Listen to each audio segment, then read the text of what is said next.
It's important that as we live out our days, we grow in knowledge. It's always a mistake to partake in customs and celebrations that we do not know the history of. Embracing traditions that we do not know the history of can often lead us in celebrating false deities and make us out to be hypocrites to what we truly believe. Knowledge is power, and regardless of what you choose to do, whether you decide to take part in certain customs and traditions is your choice.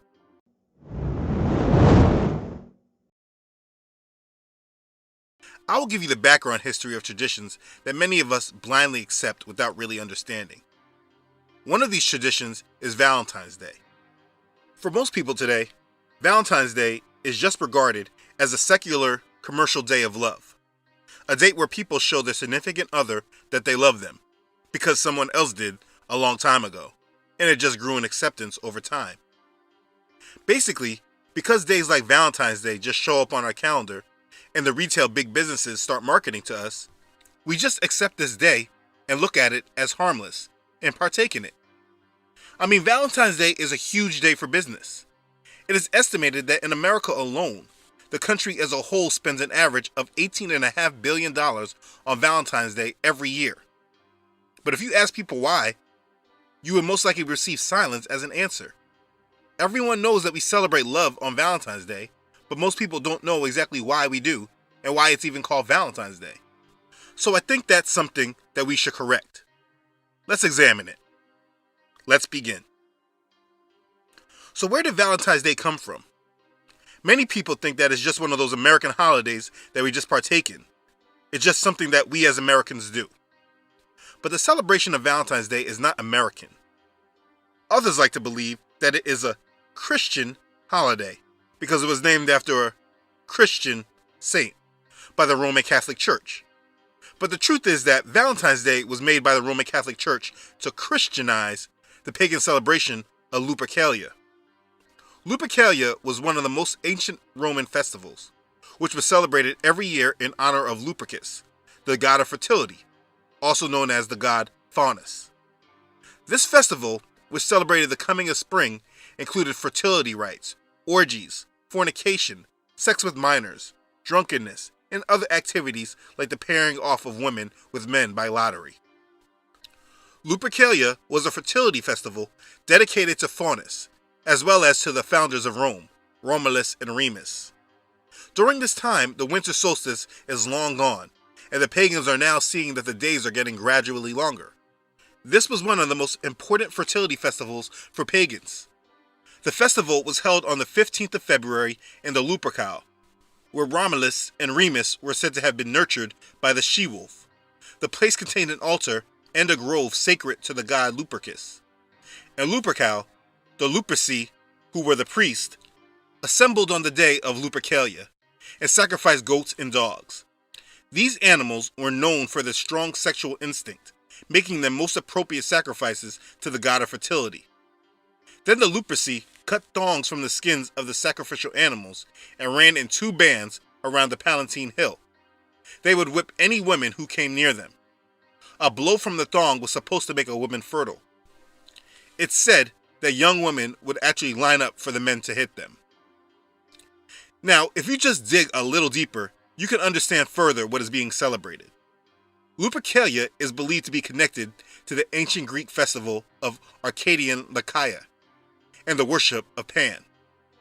Lupercalia is the Roman form of worship of the Greek god Pan. Pan can be traced to the sun god Baal. He is the horned god. And we know Baal is none other than Nimrod. Nimrod was the original Lupercus. The Lupercalia, the festival of the Romans held during the time we know today as Valentine's Day, was a festival to honor Nimrod, just in this Roman form. This is paganism. In ancient pagan Rome, the month of February was sacred to Juno Februata, the goddess of the fever of love. Juno Februata was also the goddess of women and of marriage. February 14th was her festival day. A box was provided from which single men could draw a billet, a small piece of paper on which a woman's name was written. The couple would then form a temporary liaison for the erotic games to follow. Sometimes they would remain partners for the following 12 months. Marriage sometimes resulted from this practice. So these days were used to celebrate fertility in ancient pagan Rome. It was a pagan festival day that goes back to the honoring of Nimrod. This was what happened during this time in ancient history. So where did the name Valentine's Day come from? Valentine's Day is said to be named after a few Christian martyrs who the Roman Catholic Church named saints.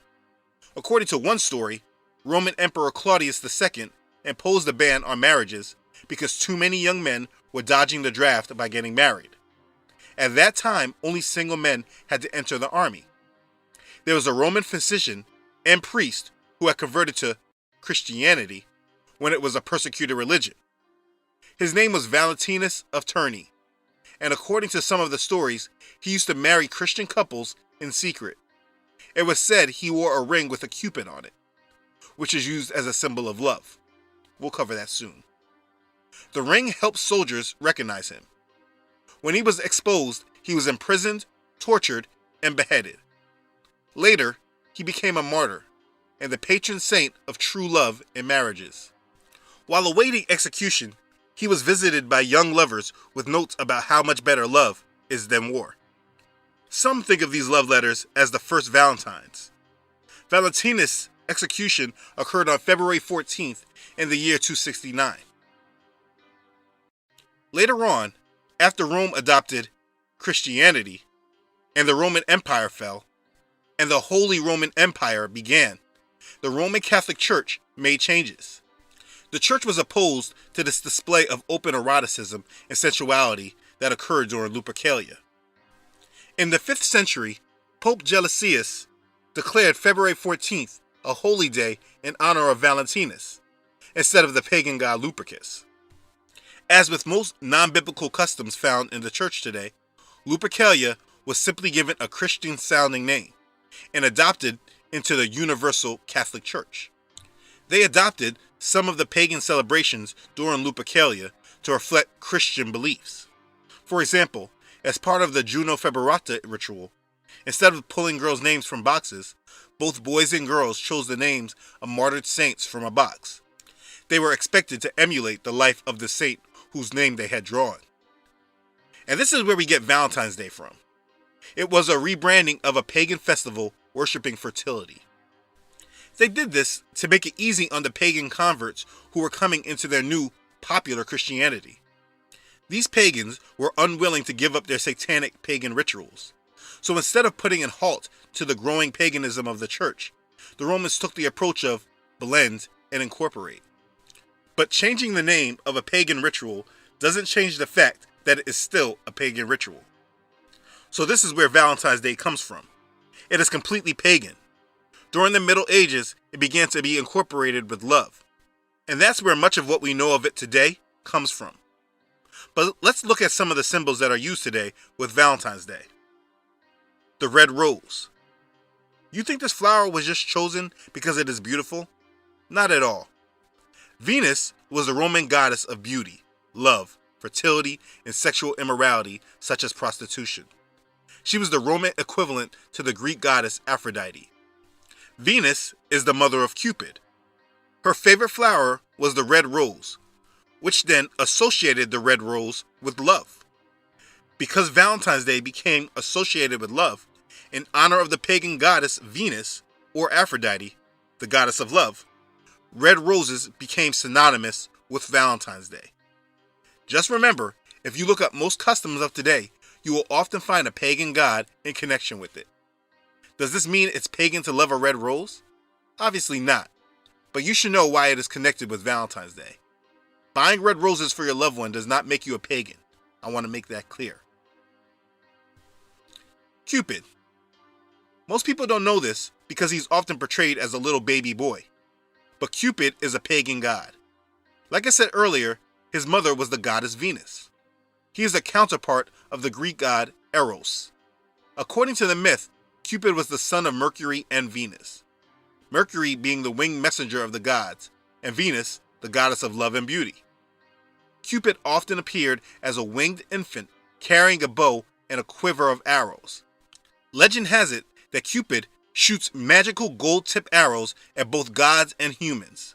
By piercing their heart with an arrow, he causes individuals to fall deeply in love. This is why you always see a heart with an arrow. It's a representation of the pagan god Cupid. He is portrayed today as a little cute, chubby cherub with a bow and arrow, ready to shoot people and infect them with pangs of love. But he is an ancient pagan god. He is not just a little cute baby with an arrow.